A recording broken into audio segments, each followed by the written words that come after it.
யார்கிட்டனா அறிவுரை கேளுங்க, யாரையானா குருவாக ஏற்றுங்க, தப்பு இல்லை. திரும்பவும் சொல்கிறேன், அங்கே உங்களுக்கு என்ன உரிமை இருக்கணும்? கேள்வி கேட்டு எடுத்துக்கிற உரிமை இருக்கணும். கேள்வி கேட்காத இடத்துக்கு போயிட்டு வந்து என்ன கேட்காதீங்க. கேள்வி கேட்கறதுக்கு உரிமை இல்லாத புக்கை படிச்சுட்டு வந்து என்ன பண்ணாதீங்க. முடிஞ்ச அளவுக்கு பதில் சொல்ல பார்ப்பேன், ஆனால் அதில் எனக்கு நேர்மை இருக்காது. பதில் சொல்லியிருப்பேன், ஆனால் முழுமை இருக்காது. கடவுள் பார்க்க முடியுமா? முடியும். எப்படி? சொல்ல மாட்டேன். புரியுதா? இது சொல்ல மாட்டேன்ற. ஆமாம், அப்போ இவ்வளோ சொன்னேன், கடவுள் பார்க்க முடியும்னு பொய் சொல்கிறேன். ஆமான்னே சொல்லிடுவேன். பொய்யா புரியுதுன்னா பொய்யா வச்சுக்கோ. உண்மையாக இருந்தால் என்ன பண்ணுறேன்னே, நான் உண்மை தானான்ட்ட. அது மாதிரி நீங்கள் தான் கவனமாக இருக்கணும். திரும்ப திரும்ப சொல்கிறேன், அறிவுரைகள் உங்களை ஏமாற்ற வல்லது, வாழ வைக்கவும் வல்லது. ஆனால் என்னவா கேட்கணும் அறிவுரையை?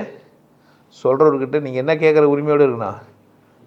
கிருஷ்ணன் எப்படி அறிவுரை சொன்னார்? கண்ணன் திரும்ப திரும்ப புரியலண்ணா, கிருஷ்ணா நீ போய்டுவிடா, நீ பிரச்சனை இல்லாமல் ஆகிடுவிடா, நீ என்ன வேணா பண்ணுறவிடா, எனக்கு தானடா பாரம், நான் தானடா தப்பாயிடுவேன். அம்மா நீ எங்கடா இருக்கிற, நான் தானடா இருக்கிறேன், அவன் பார்த்துக்கிறீங்க தானே. அப்போ அந்த மாதிரி தான் அறிவுரையை கேட்கணும். அந்த மாதிரி தான் என்ன பண்ணணும், பேசணும். டிஸ்கஷனாக இருக்கணும். 2 பேருக்குள்ள என்ன இருக்கணும், நீங்கள் கேட்க ஒரு சொல்ல, அந்த மாதிரி தான் இருக்கணும். கைவல்ய நவநீதன்னு ஒரு புக்கு, அதில் எப்படி தான் போயின்னுக்குதே. இந்த குருவும் சீடரும் கேள்வி பதிலாகவே போயிருக்கும். ஸோ கேள்வி பதிலாக தான் அறிவுரை இருக்கணுமே தவிர, ஒருத்தர் பேசி ஒருத்தர் கேட்டால் அது பேர் அறிவுரை இல்லை, வரைவுரை. அது பேர் என்ன? வரைவுரை. அறிவுரை ஆகாது. அறிவுரை என்றால் 2 பேரும் என்ன பண்ணணும், என் அறிவுக்கு பொருந்துகிற மாதிரி அவர் என்ன பண்ணணும், எனக்கு புரிய வைக்கணும். சத்சங்கம் சிவயோகி வழங்கும் சத்சங்கம்.